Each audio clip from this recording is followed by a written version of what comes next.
questions. Sir Gerald Kaufman. Madam Deputy Speaker, I was brought up as an Orthodox Jew and a Zionist. On a shelf in our kitchen was a tin box of the Jewish National Fund, into which we put coins to help the pioneers building a Jewish presence in Palestine. I first went to Israel in 1961, and I've been there since more times than I can count. I had family in Israel, and I have friends in Israel.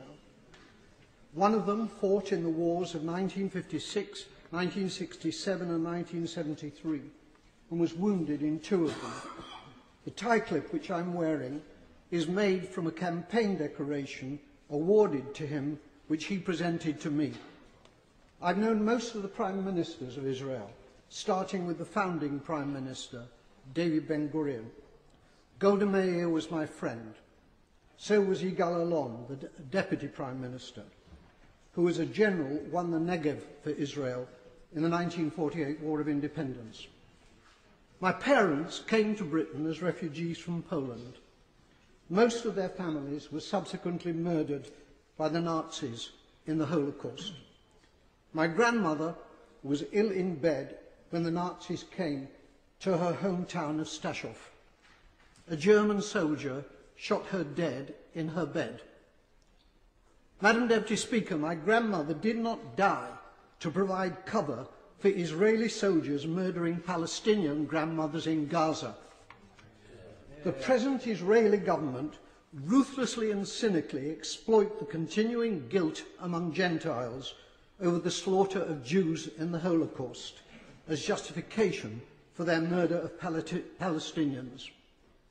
The implication is that Jewish lives are precious, but the lives of Palestinians do not count.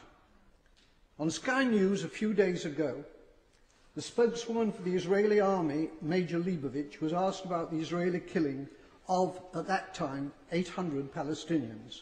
The total is now 1,000. She replied instantly, 500 of them were militants. That was the reply of a Nazi. I suppose that Jews fighting for their lives in the Warsaw Ghetto could have been dismissed as militants. The Israeli Foreign Minister, Tzipi Livni, asserts that her government will have no dealings with Hamas because they're terrorists. Tzipi Livni's father was Eitan Livni, Chief Operations Officer of the terrorist Irgun Tzvai Leumi, who organised the blowing up of the King David Hotel in Jerusalem, in which 91 victims were killed, including 4 Jews. Israel was born out of Jewish terrorism. Jewish terrorists hanged 2 British sergeants and booby-trapped their corpses. Irgun, together with the terrorist Stern Gang, massacred 254 Palestinians in 1948 in the village of Deir Yassin. Today, the present Israeli government indicate that they will be willing, in circumstances acceptable to them, to negotiate with the Palestinian President, Abbas, of Fatah. It's too late for that, Madam Deputy Speaker.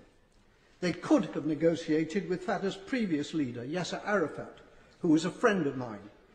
Instead, they besieged him in a bunker in Ramallah, where I visited him. It's because of the failings of Fatah since Arafat's death that Hamas won the election, the Palestinian election in 2006. Hamas is a deeply nasty organisation, but it was democratically elected, and it is the only game in town. The boycotting of Hamas, including by our own government, has been a culpable error from which dreadful consequences have followed. The great Israeli Foreign Minister Abba Eban, with whom I campaigned for peace on many platforms, said, "You make peace by talking to your enemies." However many Palestinians the Israelis murder in Gaza, they cannot solve this existential problem by military means. Whenever and however the fighting ends, there will still be 1.5 million Palestinians in Gaza and 2.5 million more Palestinians in the West Bank, who are treated like dirt by the Israelis, with hundreds of roadblocks and with the ghastly denizens of the illegal Jewish settlements harassing them as well. The time will come, not so long from now, when they will outnumber the Jewish population in Israel. It's time for our government to make clear to the Israeli government that its conduct and policies are unacceptable and to impose a total arms ban on Israel. It is time for peace, but real peace, not the solution by conquest, which is the Israelis' real goal, but which is impossible for them to achieve. They're not simply war criminals, they're fools.